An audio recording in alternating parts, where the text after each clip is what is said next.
মানবিক করিডোর বা humanitarian corridor যেটা আপনি বলছেন, এই ধারণাটা জেনিভা কনভেনশনের 49 সালের যে জেনিভা কনভেনশন আছে তার আওতায় এরকম একটা ফর্মুলা বা ফর্মুলেশন আছে।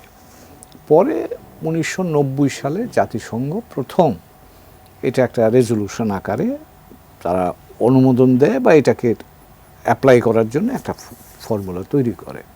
তারপর থেকে ধরেন বসনিয়ার যুদ্ধ, সাম্প্রতিককালে সিরিয়ার ঘটনা প্রবাহ এবং বিভিন্ন দেশে যেখানে সংঘাতপূর্ণ অবস্থা থাকে সেখানে মানুষজনকে সহায়তা করার জন্য, সেটা ধরেন একটা জনগোষ্ঠীকে ওখান থেকে বের করে নেওয়ার জন্য হতে পারে, ওদের ওখানে রেখে সাপ্লাই দেওয়ার জন্য হতে পারে।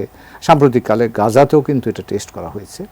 তো কাজেই এইটা হলো যে যেখানে সংঘাতপূর্ণ জায়গা আছে সেখানে বেসামরিক নাগরিক যারা থাকে তাদেরকে সহায়তা করার জন্য এই পদ্ধতিটা ব্যবহার করা হয়ে থাকে। তো বাংলাদেশ এবং যে এখন যেটা নিয়ে আমরা আলোচনা করছি সেটা হলো যে গত কয়েক মাস ধরে কিন্তু বিষয়টা আলোচনায় আছে। জাতিসংঘের মহাসচিব যখন এসেছিলেন তখনও কিন্তু এটা আলোচনায় এসেছিল, আমরা পত্রপত্রিকাতে দেখেছি। তার আগে জাতিসংঘ মাস দুয়েক আগে একটা রিপোর্ট তৈরি করেছিল, সেখানে তারা যেটা বলছে যে রাখাইন প্রদেশে যেহেতু যুদ্ধ চলছে, অর্থনৈতিক কর্মকাণ্ড নেই, সেই জন্যে ওখানে দুর্ভিক্ষ অবস্থা হওয়ার একটা আশঙ্কা তারা প্রকাশ করেছিলেন এবং তারা একটা ইঙ্গিত দিয়েছিলেন যে মার্চ এপ্রিলের দিকে গিয়ে যেহেতু অর্থনৈতিক কর্মকাণ্ড নাই, খাদ্যাভাব দেখা দিতে পারে। লিলি হালাল বিউটি সোপ, বিএসটিআই কর্তৃক সনদপ্রাপ্ত দেশের প্রথম হালাল বিউটি সোপ, দীপ্তিময় উজ্জ্বল ত্বকের জন্য। এবং সেই প্রেক্ষাপটেই তারা চিন্তা করছিলেন যে মিয়ানমারে বিশেষ করে যারা রোহিঙ্গা আছেন, প্রায় 6 লাখের মতো রোহিঙ্গা কিন্তু এখনও মিয়ানমারে আছে রাখাইন প্রদেশে, তাদের কাছে সাহায্য পৌঁছানো যায় কি না।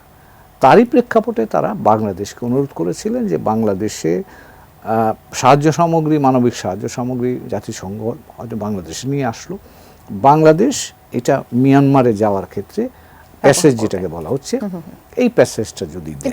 এই সিদ্ধান্তটা আসলে কিভাবে নেওয়া হয় বা কিভাবে নেওয়া উচিত সেটি যদি একটু। কঠিন প্রশ্ন আপনার।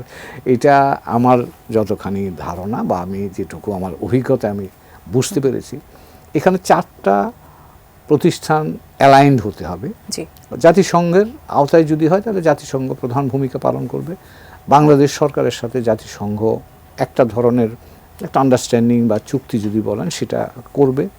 তারপরে জাতিসংঘ অথবা বাংলাদেশ, আমরা যে কেউ এটা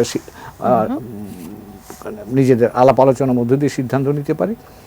মিয়ানমার সরকারের সাথেও কিন্তু আলোচনা করতে হবে, কারণ রাখাইন অঞ্চল এখনও রাষ্ট্রীয়ভাবে বা ভৌগোলিকভাবে মিয়ানমারের অংশ। কাজে সেখানে যদি কোনো কার্যক্রমের সাথে আমি জড়িত থাকতে হয় বা বাংলাদেশ জড়িত থাকতে হয় তাহলে মিয়ানমার সরকার একটা আন্ডারস্ট্যান্ডিং অন্তত দরকার। প্লাস অন দ্য গ্রাউন্ড যেহেতু এখন আরাকান আর্মি ওখানে আছে, আপনার এটাকে বাস্তবায়ন করতে গেলে আরাকান আর্মির সাথেও আপনাকে এক ধরনের বোঝাপড়ায় আসতে হবে।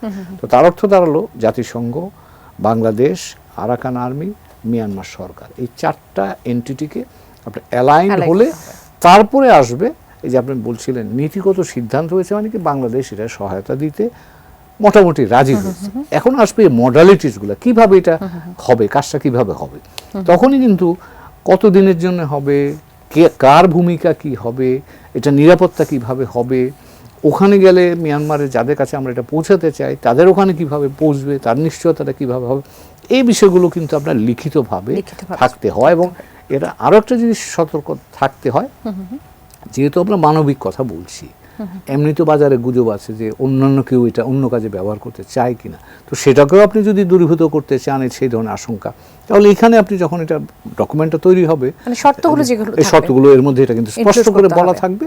এবং এটা জাতিসংঘের আওতায় যদি হয় সেক্ষেত্রে জাতিসংঘের আওতা বানিত জাতিসংঘেরও একটা দায়িত্ব